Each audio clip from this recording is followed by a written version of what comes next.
de Satan. Au moment où le prophète sallallahu alayhi wa sallam, au 7e siècle, donnait à la femme le droit de vote, la France n'a accordé ce droit qu'avant-hier, en 1947. Au moment où le prophète sallallahu alayhi wa sallam considère ses épouses comme les conseillères les plus compétentes, la femme, même aujourd'hui en Occident, il était honteux de demander son avis. Alors qui a libéré la femme? Qui a donné l'égalité à la femme? C'est l'islam. Alors on répète, oui, digne. Répétez, j'entends rien. Qui a donné ses lettres de noblesse à la raison? Qui a concilié la science avec la religion? Qui a inventé les mathématiques? Qui a inventé l'algèbre? Qui a inventé la trigonométrie? Qui a inventé le logarithme, l'intégrale? Toutes ces fonctions mathématiques qui sont la base de tout calculateur, de tout ordinateur. Qui a résolu les problèmes de l'humanité en partant d'un verset coranique et en finissant par une fonction mathématique? Qui a inventé la médecine? Je ne parle pas de la médecine des charlatans, des sorciers, des exorcistes. Je parle de la médecine qui sauvegarde la santé. Qui a inventé la pharmacologie chimique? Qui a inventé les hôpitaux? Alors qu'en France, il n'y avait qu'un seul hôpital. On l'appelait à Paris l'Hôtel Dieu. C'était un mouroir. Il y avait 1200 malades de toutes les pathologies, de toutes les maladies mélangées ensemble. Les malades contaminés, les non-malades. En Espagne, il y avait plus de 400 hôpitaux. Et ce sont les hôpitaux avec les protocoles de l'hôpital moderne. Un hôpital peint en blanc. Le malade, quand il rentre, on lui enlève ses vêtements. Il porte des vêtements décrétés par les médecins. Il y avait des services selon les pathologies. Pour chaque malade, il y a au moins 2 soignants. Pour chaque malade. Et ce que je vous raconte, je vais vous donner après les références. Ce ne sont pas les musulmans qui racontent ce que je vous dis. Ce sont les non-musulmans qui vous racontent ça. Qui a inventé l'hôpital? Qui a inventé la médecine? Ce sont les musulmans. Qui a inventé les mathématiques? Qui a dessiné la carte du ciel? Qui a cartographié les mers, les océans et les terres? Qui? Ce sont les musulmans. Alors, oui, digne je le suis. Répétez-le. Qui a créé la première SPA, la première société de protection des animaux? Qui a ouvert la porte du paradis pour un monsieur parce qu'il a donné à boire à un chien? Qui a ouvert les portes de l'enfer à une dame parce qu'elle a enfermé une chatte? Qui a interdit qu'on prenne les animaux comme cible? Que ce soit les oiseaux, que ce soit les animaux sauvages ou domestiques. Alors que des chefs d'État partent d'Europe tous les ans pour aller en Afrique, pour tirer les girafes, pour tirer les lions, pour tirer les... juste pour s'amuser. Alors qu'en France, il y a des millions de chasseurs, ils ne chassent que pour le loisir. Mais qui a sauvegardé les animaux? Qui les a considérés comme des êtres, umamun amthalukum? Ce sont des nations comme vous devez les respecter. Brigitte Bardot, elle a 15 siècles de retard. La SPA, elle a 15 siècles de retard.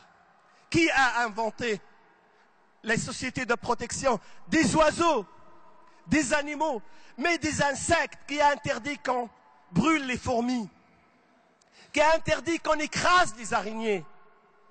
Qui a instauré des relations diplomatiques intelligentes entre l'homme et toute la création? C'est l'islam. Alors, oui. Qui a inventé l'écologie? Qui a inventé la protection de l'environnement? Qui donnait, pour celui qui plante un arbre, une attestation pour accéder au paradis? Qui considère que planter un arbre, c'est ouvrir un compte auprès de Allah subhanahu wa ta'ala?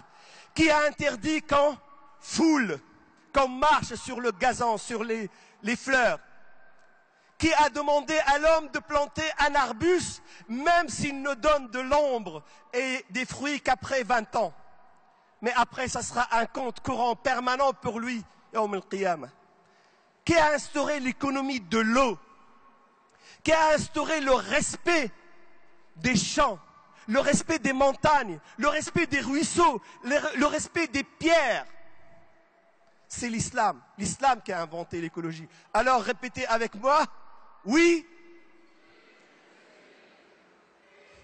oui, digne, je le suis. Qui a inventé la bibliothèque?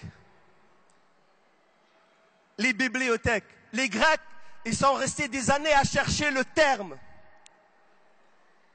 Qui a donné ces lettres de noblesse au livre, au savoir, à la science?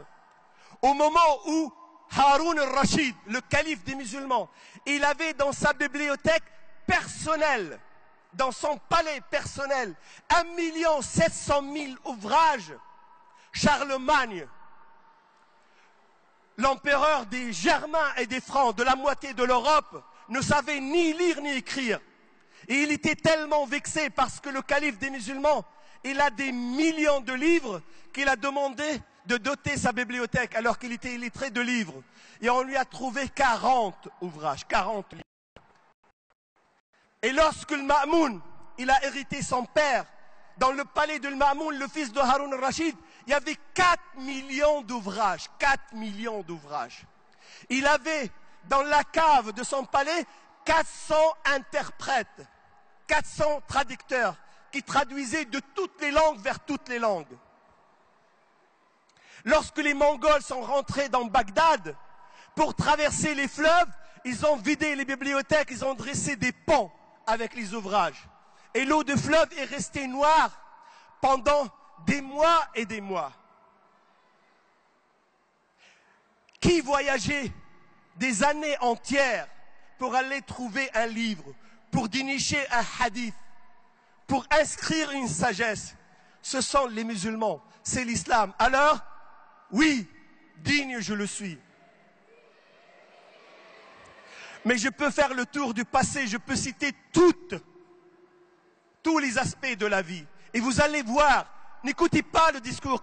Si j'ai choisi de parler de ça aujourd'hui, parce que j'ai écouté toutes les conférences. Tous les conférenciers, ils ont parlé de la dignité. Mais ils ont donné des leçons aux musulmans. Il faut qu'on fasse ceci, il faut qu'on soit digne. Moi, je ne vous dis pas, il faut que vous soyez digne. Je vous dis, vous êtes digne. Vous ne le savez pas, mais vous devez le savoir. Vous êtes digne, vous êtes noble, vous êtes majestueux, vous êtes fabuleux, vous êtes haut, vous êtes fort, vous êtes grand.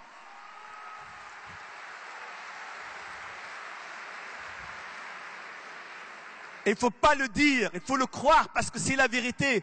Ce n'est pas moi qui la décrète, c'est Allah. Walillahi al-izza. Et encore, wali rasulihi, walil mu'minin. C'est un gène que vous avez dans votre ADN. Personne ne peut l'extraire, personne ne peut l'enlever. Mais si je laisse le passé et je viens à la pause du présent, qui a défendu la France pendant la Première Guerre mondiale? Qui a défendu la France pendant la Deuxième Guerre mondiale? Qui a servi de chair à canon pour arrêter les Allemands qui massacraient les Français? Ce sont vos parents, ce sont vos ancêtres, ce sont les musulmans du Maroc, du Sénégal, de la Tunisie, de l'Algérie. Sans l'apport des musulmans, la France ne serait jamais libérée.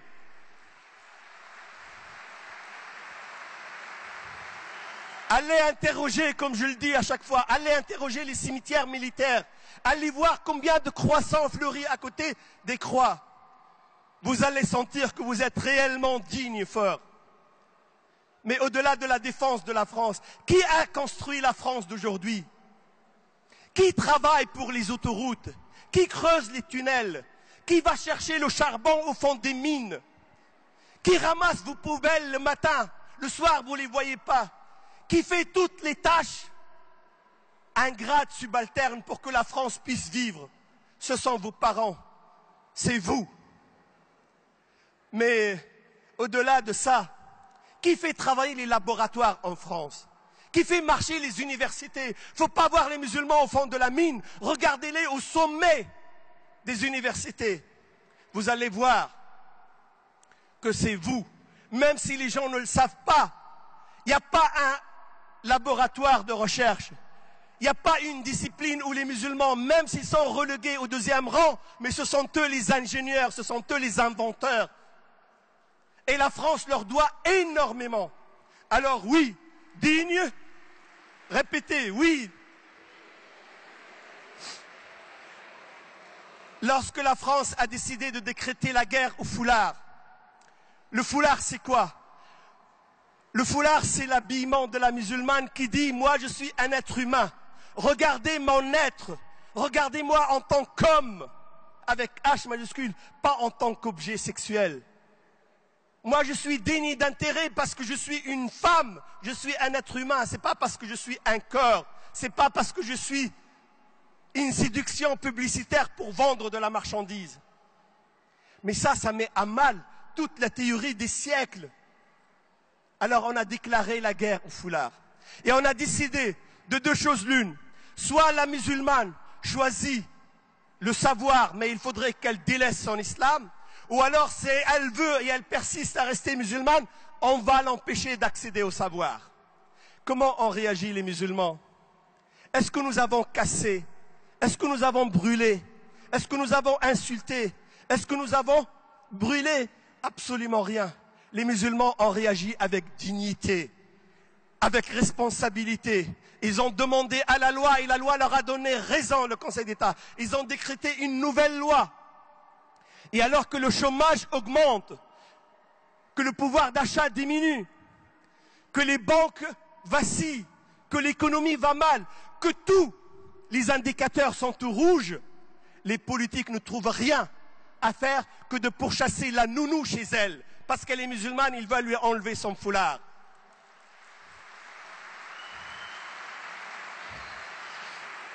Ils ont échoué à redresser la France. Qu'est-ce qu'ils veulent? Ils veulent enlever le foulard de la musulmane.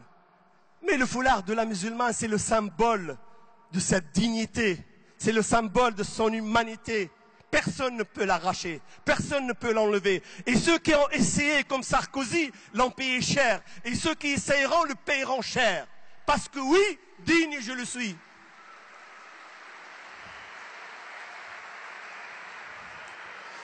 Qui a construit les écoles? Qui a construit les mosquées? Quel maire, quel préfet, quel ministre peut prétendre qu'il a donné un sou aux musulmans? C'est avec l'argent des musulmans, c'est avec la sueur des musulmans, c'est avec le travail des musulmans que nous avons construit nos mosquées, que nous avons construit nos centres, que nous avons érigé nos écoles. On n'a rien demandé à personne et on est sorti des caves pour habiter des mosquées dignes. Pourquoi? Parce que oui, digne.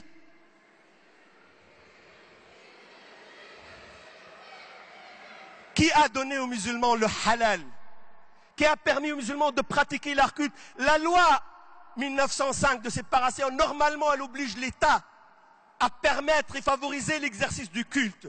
Au lieu que l'État français ouvre des institutions halal partout, les ministres, les préfets, les maires, les journalistes, les petits philosophes de week-end qui squattent les plateaux de télévision déclarent la guerre au halal. Ils ne savent pas ça veut dire quoi le halal? Le halal c'est at-tayyibat, c'est la purification, c'est la pureté. Mais ils pensent que lorsque le français mange halal, il risque de devenir musulman. Tout à l'heure à vos camarades les jeunes, je leur ai dit c'est comme si vous dites à quelqu'un si tu manges bio, tu vas devenir mormon. Mais le halal c'est nettoyer l'alimentation de tout ce qui est alcool, de tout ce qui est porc, de tout ce qui est bactéries, de tout ce qui est nocif pour la santé. C'est ça le halal. Mais qui l'a donné aux musulmans? Ce sont les musulmans qui se sont dotés de ça. Les musulmans, ils ont inventé les boucheries. Ils ont inventé les alimentations, les pâtisseries, jusqu'à ce que maintenant le halal trône dans chaque rayon de Carrefour, de Auchan, de Leclerc, partout. Jusqu'à ce que le ramadan ait maintenant son rayon. Et ce n'est pas grâce aux autres, c'est grâce à vous. Pourquoi? Parce que oui, digne je le suis. Mais lorsqu'ils ont chassé nos filles de l'école, qu'est-ce qu'on a fait? On a pleuré. Non, nous avons construit nos écoles. Et le recteur de l'Académie de Lille, lorsque Averroès a ouvert, il ne voulait pas donner l'autorisation, jusqu'à ce que le ministère le désavoue. Et quand les journalistes sont venus le voir, ils ont rempli toutes les conditions. Pourquoi? Et voilà, le ministère vous a désavoué. Il a dit, attendez une année, vous allez voir, ils vont fermer la porte. Ben, nous avons attendu une année. Et quel est le résultat? Le résultat, sur les centaines, sur les milliers de lycées en France, qui trône à la première place, c'est Averroès.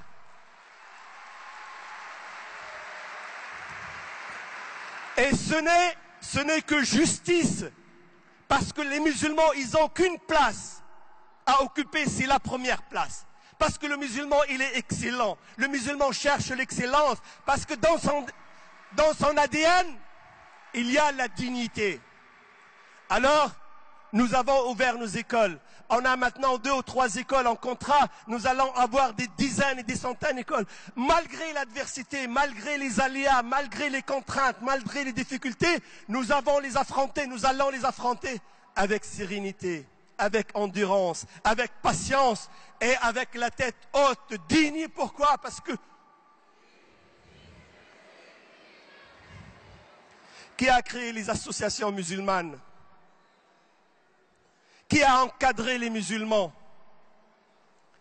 Lorsque des petits journalistes d'un petit journal, soutenus par des gens petits, des politiques, ils ont décidé de dénigrer le prophète sallallahu alayhi wa sallam, de faire des caricatures, en pensant qu'en faisant des caricatures, le prophète va descendre de son piédestal. Comment les musulmans, ils ont répondu à cette agression vile et gratuite? Ils ont répondu avec sérénité, avec dignité, avec responsabilité, jusqu'à ce que le ridicule soit jeté sur eux. Mais les musulmans restent la tête haute, et le prophète Mohammed sallallahu alayhi wa sallam, il est la première personnalité au monde, pas grâce à nous, grâce à Allah subhanahu wa ta'ala. Inna kafaynaka al-mustahzi'in. Alors, oui, digne je le suis. Et je peux rester avec vous. Je peux rester avec vous jusqu'à la fin du congrès en parlant du passé, en vous parlant de centaines de domaines où vous êtes dignes, où nous sommes dignes, où nous resterons dignes. Mais je vais essayer de m'envoler vers le futur, pour que notre futur devienne notre avenir. Qui va sauver les banques occidentales? Qui va débarrasser les banques des produits nocifs?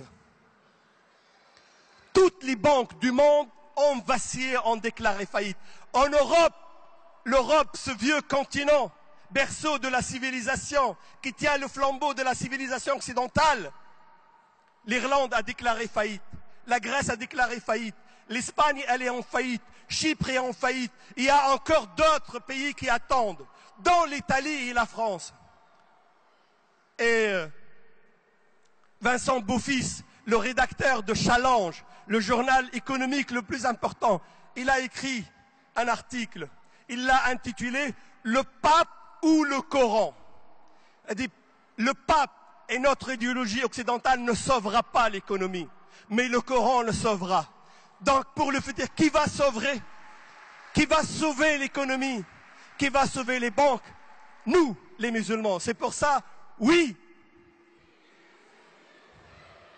Qui va sauvegarder la famille? Là où la famille est en train de se disloquer. Quand il y a eu la canicule, 15 000 morts, 350 cadavres, on n'a pas trouvé leurs parents. Les enfants ont délaissé leurs grands-pères, leurs parents, ne veulent pas les reconnaître. Maintenant, on est en train d'instituer le mariage entre hommes et hommes, femmes et femmes, pour disloquer la famille. Mais la famille, c'est la poutre de la société, c'est la cellule, c'est le ciment. Qui va la sauvegarder? Qui est en train de la sauvegarder? Ce sont les musulmans, ce sont les seuls pour eux. Mon grand-père, il est chez moi, ma mère est chez moi, je ne vais pas l'envoyer dans un mouroir. Je ne peux accéder au paradis qu'en servant ma mère, mon père, mon grand-père. Ils sont ma clé pour le paradis. Alors oui, nous allons sauver la famille. Pourquoi? Parce que oui, digne je le suis. Le monde souffre de maux. L'écologie, j'ai parlé qui a inventé l'écologie. L'environnement, le réchauffement de la planète, le débordement des océans, les inondations, les ouragans, les tremblements de terre, tout ce que la civilisation occidentale a amené pour pervertir l'environnement. Qui va sauvegarder? Qui va rendre les relations intelligentes entre l'environnement et les humains? C'est vous, les musulmans. Nous sommes l'avenir de l'humanité. Nous sommes le secours de l'humanité. Nous sommes le futur de l'humanité. Pourquoi? Parce que oui, digne je le suis. Walillahi al-izza, wali rasulihi, walil mu'minin. Wassalamu alaykum wa rahmatullahi wa barakatuh. On applaudit chaleureusement Abdallah Belmansour, s'il vous plaît. Oui, digne, nous le sommes.